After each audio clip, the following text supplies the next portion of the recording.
Welcome back to Conflicts of Interest. This is episode 496. I'm the host of the show, Kyle Anzalone. I got a lot to talk about on today's show, news about the war in Ukraine and Israel's war on Gaza.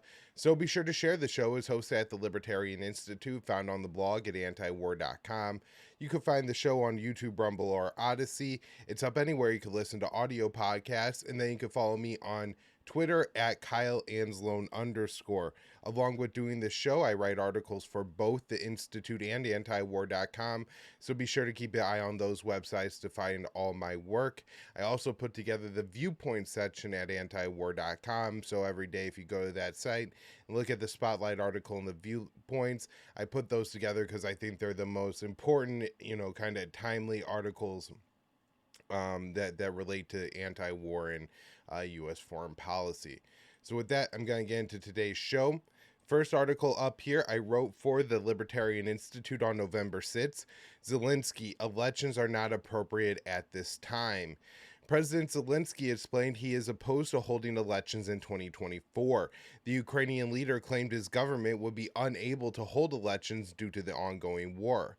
Zalinsky was elected to a 5-year term in March of 2019, I think taking office in April or early May, and Kiev is due to hold elections next year. Ukraine has been under martial law since Russia invaded in 2022. Ukrainian law prohibits elections during wartime. However, last week, Foreign Minister Dmytro Kuleba said the president was considering the possibility and positives and negatives of holding elections. On Monday, Zalinsky put an end to any speculation that Kiev would hold elections next year. He said, "We all understand that now, in wartime, when there are many challenges, it is utterly irresponsible to engage in topics relating to an election in such a frivolous manner. We need to recognize that at this time, that this is a time for defense, a time for battle, upon which the fate of the state and its people depend. I believe elections are not appropriate at this time. The waves of any political divisive things must stop. And if we need to put an end to political disputes and continue to work and unite our structures in the state that are capable of putting an end to it and giving society all the necessary answers. So there is no room left for conflicts in someone else's game against Ukraine." And so, he's talking about two important things there. There is an understandable logistic challenge to carrying out elections during wartime. You would probably have to make some sort of decision on where what regions of Ukraine people would be allowed to vote, or the people who are in the half of Ukraine, or not half, but 20% of Ukraine that is annexed by and controlled by Russia. And so, not just the Donbass, which I don't believe participated in the last round of elections, or Crimea, which I know didn't, but also I'm talking about the other two southern regions of Ukraine, Kherson and Zaporizhia, which Russia has now annexed and controls most of that region. So there would be some questions there, how possible it would be for anyone to actually run for president. Obviously, Zalinsky would have, the mouthpiece of the state and everything to communicate his message. But I would guess for any competitors, it would be hard to tour around Ukraine and things like that at this time.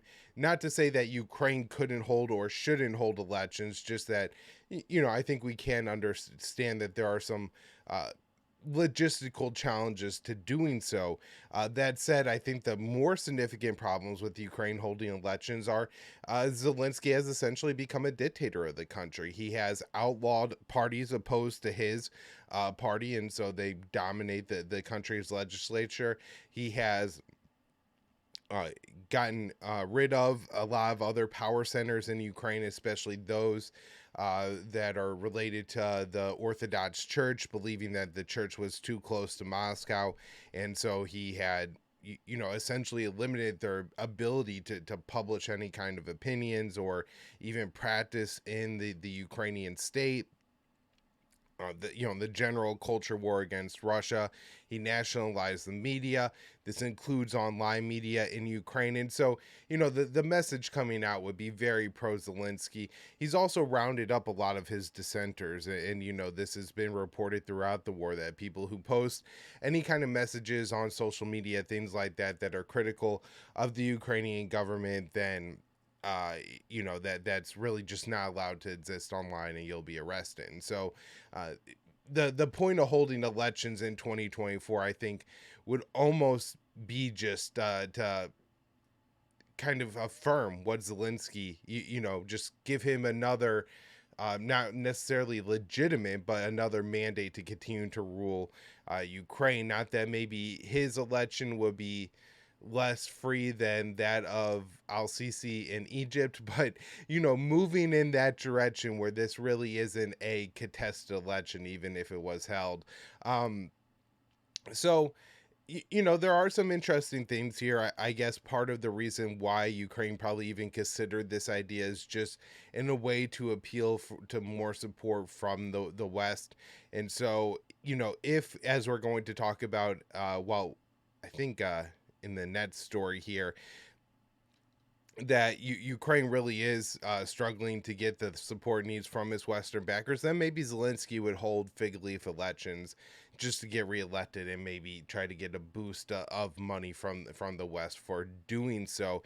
Now, it could be that they really don't feel they can hold elections because there's so much pent-up resentment against Zelensky, or maybe somebody further Ukrainian nationalists would run as the candidate and create an even more untenable situation in Kiev than already exists. So it would be interesting if he would decide to run for re-election just because his control over the media and opposition. Also, the other thing he said in his statement there, which was he just feels that any political division is bad for Ukraine. And so we've seen that through these actions. And then also, I just note at the end of my article here that Zelensky was elected as a political outsider in 2019 who vowed to bring an end to the civil war in Ukraine, but as president, Zalinsky was unable to rein in Ukrainian ultranationalist fighters and implement a ceasefire in the Minsk Accords. And this is, there's more factors such as Ukraine, looking and appealing to join the North Atlantic Alliance, which I think Zalinsky did float during his candidacy. He was kind of almost in a Trumpian way, just kind of all over the map, and it didn't seem to maybe understand all the political nuances of what he was saying. But those two things put together probably led to the war in Ukraine escalating in the way it did. All right, next up here, Zalinsky aide criticizes Western countries for war fatigue. This one from Dave DeCamp at antiwar.com. A top aide to President Zalinsky has said that the West needs to keep backing Ukraine's war against Russia and hit back at comments made by the Italian Prime Minister about growing war fatigue. Last week, the Italian leader made the comments while on the phone with Russian pranksters who she thought were African Union officials. Now, this is something I just want to say. Ben Wallace, the UK defense minister, and a few other really high-ranking Western officials have been pranked throughout this war and have been led to make just wild statements on the phone with people who they obviously didn't know. Is a point that I've made on the show quite a bit is that the rank of particularly the Biden administration, but just Western officials overall right now is so weak and pathetic, just really intellectually empty people. So on this phone call, the Italian Prime Minister said, "There's a lot of fatigue. I have to say the truth. From all sides, we are near the moment in which everybody understands we need a way out," which I agree with that statement. I really hope that's true, that she's talking about this consensus exists. It's just, how could you make these comments to somebody who you weren't absolutely sure of who those people were? So the head of Zalinsky's office claimed the West would be less safe if it stopped fueling the proxy war. He said, even if people who feel this fatigue, I'm sure they don't want to wake up in a world tomorrow where there will be less freedom and less security. The consequences of this will last for decades. And of course, other than the situation in Ukraine, nobody else is going to be impacted by this. Russia isn't going to invade another NATO country or anything like that. We're not going to have to sacrifice our freedoms because of what Russia did in Ukraine. And in fact, I mean, with the crackdown that Zalinsky has going on in the country, at least some people will probably get a little bit more freedom if this war comes to an end. And so this is the Italian prime minister comments were just another hit for Ukraine, where we've had American officials say that, or not American officials, but Ukrainian officials, excuse me, say to Time magazine that Zelensky has deluded himself into thinking that Ukraine could win the war. And Ukraine's commander-in-chief is General Zalinsky said the war had reached a stalemate. So this is not a good situation for Ukraine. It seems like maybe the wheels are coming off this thing as the West has really shifted its focus to backing Israel over, and particularly in Washington, backing Israel over backing Ukraine. All right, next up here, Russia exits Cold War era pact and NATO suspends participation. Moscow formally exited the Treaty on Conventional Armed Forces in Europe, and this is referred to as the CFE, and NATO announced it has suspended its participation in the agreement. The Cold War era pact limited deployments of weaponry in Europe. The treaty has been on life support for over a decade, as the North Atlantic Alliance violated the agreement and Russia suspended its participation in 2007. On Tuesday, Russia declared that the treaty was null and void. The statement from the Russian Foreign Ministry said, taking into account the direct responsibility of NATO countries for inciting the conflict in Ukraine, as well as the admission of Finland to the alliance and the ongoing consideration of a similar application from Sweden, even the formal preservation of the CFE treaty has become unacceptable from the point of view of the Russian fundamental security interests. And so what they're saying is that this treaty had kind of just been sitting there on paper, that in both sides I don't think were really following at all. Russia officially suspended its participation, but they're saying that, look, even having it on paper at this point is just inappropriate because of how far the relationship between the West and Moscow has sunk in recent years. Shortly after Russia made its announcement, NATO said it was suspending its participation in the agreement. Allies condemned Russia's decision to withdraw from the CFE and its war of aggression in Ukraine, which is contrary to the treaty's objectives.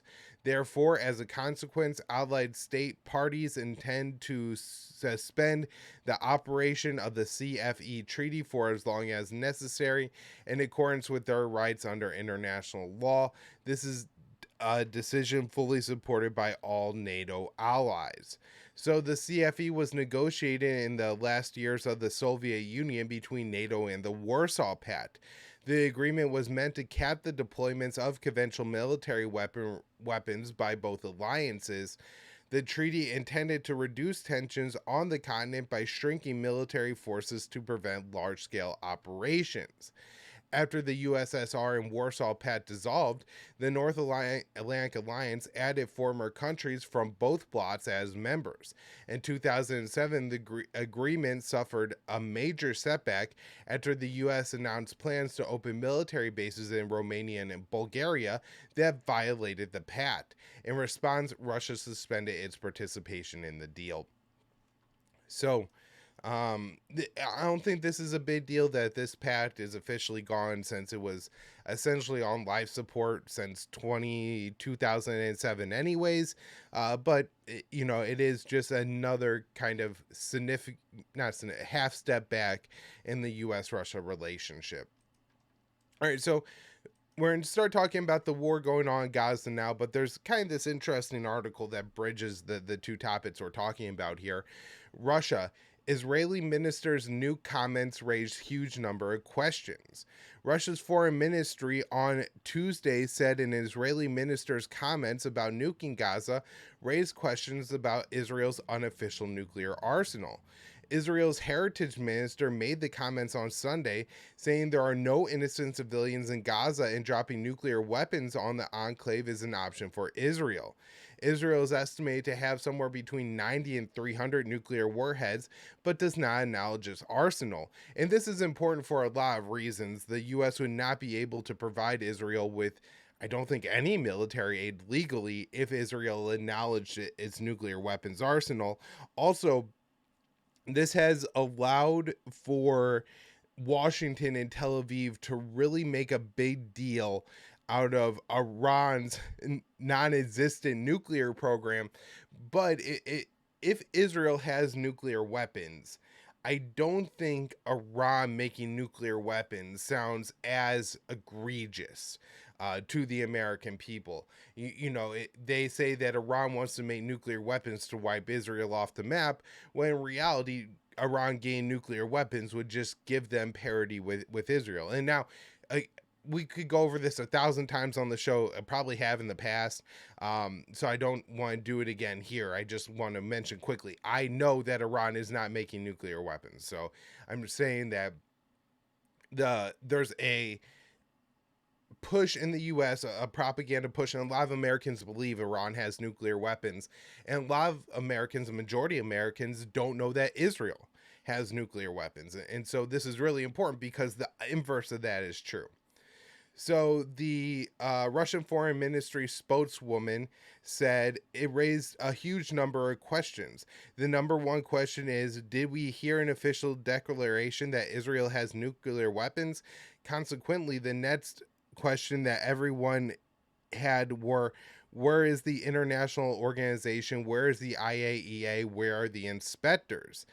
If this program exists and existed, where are the tests conducted and what testing grounds? Obviously, apparently not in this region. Where then, and isn't the United States behind all of this? And so there's probably a few levels of significance to these statements. This is likely going to upset Tel Aviv. For the reasons I just mentioned. They've been very effective in propagandizing people to, not be aware of Israel's nuclear arsenal and believe that Iran is trying to create one. And so that seems important. Also, bringing up the possible U.S. connections behind the development of the Israeli nuclear weapon is likely to upset both Washington and Tel Aviv. And, so pretty important statement there, I think. The U.S. doesn't recognize Israel's nuclear arsenal, and again, I think this is largely because they just want to be able to continue to give Israel aid, and legally it would present a problem if Israel had an illicit nuclear weapons program. All right, moving on. Next article here: U.S. to transfer $320 million in precision bomb kits to Israel. The Wall Street Journal reported on Monday that the Biden administration is planning a $320 million transfer of precision-guided bomb kits to Israel, a show of support for the Israeli onslaught despite the growing civilian death toll. The report said the administration notified congressional leaders on October 31st that it intended to transfer Spice family gliding bomb assemblies, which turn unguided bomb into precision-guided munitions that can be fired by Israeli weaponry.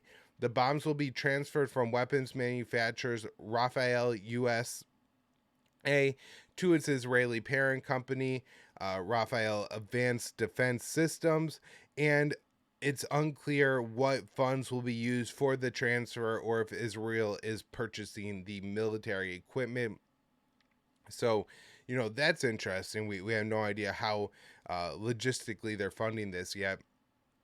Israel receives $3.8 billion in annual military assistance from the U.S., and the Biden administration is looking to provide another $14 billion to support the Gaza campaign. In the wake of the October 7th Hamas attack on southern Israel, the U.S. began immediately shipping new military equipment to Israel. According to the Journal, The Pentagon refused to say how much weaponry, equipment, and other types of aid it has provided to Israel since October 7th.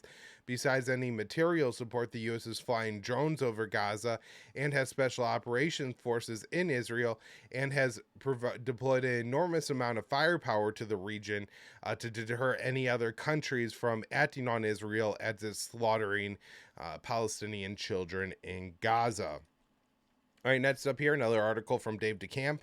The White House says Israel has killed many, many thousands of innocents. So this would almost seem to be acknowledging the Gaza death toll, which they say is 10,000. And many thousands certainly sounds like 10,000 to me. So the White House acknowledged on Monday that the U.S.-backed Israeli onslaught on Gaza has killed many thousands of innocent people as the Biden administration continues to support Israel's war. The comments were made by White House National Security Council spokesperson John Kirby, who previously told reporters to expect that Israel would continue to kill innocent civilians. Gaza's health ministry said on Tuesday that at least 10,328 Palestinians have been killed, including 4,237 children. Thousands more are missing and presumed to be under the rubble. The Biden administration has cast doubt on the numbers coming from the Gaza Health Ministry, but is not denying that civilians are being killed on a massive scale. Pentagon Brigadier General Pat Ryder, who is a spokesperson for the Department of Defense, has announced that thousands of civilians have been killed. Despite the grim death toll, the U.S. still refuses to place any limits on Israel's use of American weapons. When on Tuesday asked about civilian casualties, Pentagon spokeswoman Sabrina Singh said, "We don't put any conditions on weapons that we are sending to Israel or that Israel is using." The administration is also refusing to disclose the type of weapons it is sending to Israel. Kirby said in October 23rd press briefing that the U.S. shipped military equipment to Israel on a near daily basis, but the administration won't detail what Israel is receiving for their own operational security purposes. And this is a little bit confusing because I'm not sure what tactical advantage Hamas could possibly gain by knowing what kind of weaponry the U.S. is shipping to Israel, unless it's weapons that wouldn't be used in Gaza. Then maybe Hezbollah, Iran, or somebody would get a whiff of some kind of U.S. and Israeli plot or something like that. So I find that statement to be kind of interesting. And, maybe it's just a propaganda point and a way to cover up the truth and to not reveal to the American people what kind of weapons that we are shipping to Israel. So last sentence here in this by Dave DeCamp. While the U.S. shipments to Israel are shrouded in secrecy, a report from The Intercept noted that the Pentagon has been releasing fact sheets and detailing weapons and numbers of rounds the U.S. has been providing to Ukraine, which, you would assume that Russia would gain a far larger tactical advantage by knowing what weapons that the U.S. is sending to Ukraine versus what Hamas would gain by knowing what weapons the U.S. is sending to Israel. All right, next up here, State Department officials slam Biden's Israel policy in dissent memo. State Department staffers have slammed the president's full-throated support for Israel's bombardment of Gaza in a dissent memo. The memo was obtained by Politico, which reported that the blistering critique of Biden's handling of the war reflects the sentiment of many U.S. diplomats, especially in middle and lower levels. The Huffington Post previously reported that a mutiny was brewing within the State Department. One request made in the memo is for the U.S. to support a ceasefire. The Biden administration has said that it supports a humanitarian pause, but is refusing to use the term ceasefire. The memo also calls on the Biden administration to publicly criticize Israel's military tactics and treatment of the Palestinians. The memo says that the lack of public comments critiquing Israel's contributions to regional public perceptions that the United States is a biased and dishonest actor, which at best does not advise and at worst harms U.S. interests worldwide. The statement goes on to say, we publicly criticize Israel's violation of international norms, such as a failure to limit offensive operations to legitimate military targets, when Israel supports settler violence and illegal land seizures or employs excessive use of force against Palestinians. We must communicate publicly that this goes against our American values so that Israel does not act with impunity. The memo criticizes the U.S. for accepting high civilian casualty rate in Israel's bombardment, saying that doing so endangers the rules-based international order that we have so long championed. Now, a lot of what these diplomats are saying is kind of, I think, already done. Like, they've probably already participated in policies that have brought us this far. And so, their dissent is important. It's just probably too little too late, right? uh and so it's a shame they went along for it this long. Maybe had they wrote this years ago, we could have avoided what's happening now. But now that this policy is already firmly in place, it's good to see that there are people within the Department of State that do reject what the U.S. is trying to do in the Middle East, though. And things I think like this are important to kind of craft the narrative. If if I make this point only, and I've been saying this for a long time, it's only going to resonate with a certain number of people. When you say, oh, all these US officials signed this letter criticizing their boss Joe Biden, I think that's going to have a little bit more of an impact, especially on an issue like Israel, where the narrative control is so tight, and the Biden administration only talking about the crimes of Hamas and only talking about what Israel has a right to do creates a situation where the Palestinians are completely dehumanized in the eyes of the American people. So, the Biden administration discussed a potential 3-day pause for hostage deal with Netanyahu. The Biden administration asked Israeli Prime Minister Benjamin Netanyahu to agree to pause Israel's assault on Gaza for 3 days to allow progress in Hamas releasing hostages, Axios reported on Tuesday. The request was made in a phone call on Monday, but Israel continues to rebuff U.S. calls for a humanitarian pause in Gaza. On Tuesday, the Israeli president, Isaac Herzog, spoke with Vice President Kamala Harris and said there would be no type of ceasefire with without Hamas releasing all hostages. And so the Biden administration is saying that, look, to release the hostages, there needs to be a ceasefire so negotiations can start. Hamas isn't going to be able to really negotiate, I think, if, let's say, in the midst of negotiations, Israel carries out an airstrike on a refugee camp, on a UN school or something like that, then that's going to curtail negotiations. So 3 days of no bombing could allow these negotiations to progress and for Hamas to release some of its prisoners. I think probably the viewpoint in Tel Aviv is that if they negotiate over the hostage release, then that's going to suggest to Palestinian militant groups that the way to get concessions from Israel in the future is to take Israelis as hostages. And so, by their long-term policy of oppressing Palestinians, running this apartheid state, they've created this problem for themselves where there's going to be groups of people that are so oppressed that they're going to use violence against even innocent people to try to get some concessions or benefits from their side of the thing. So I don't know. So according to Axios, the U.S., Israel, and Qatar have discussed a proposal that will involve Hamas releasing 10 to 15 hostages and then using a 3-day pause in fighting to verify the names of the remaining captives and deliver a list. Israel has said that a total of 240 people were captured in the October 7th attack, although Hamas claimed that over 60 are missing due to Israeli airstrikes. So far, Hamas has released 4 hostages and say it's ready to release 12 more foreign nationals, but can't because of the Israeli bombardment. I'm sure they're kind of using this as a excuse. At the same time, the Israeli bombing campaign probably does make it a lot logistically harder to carry out any kind of prisoner swap or anything like that.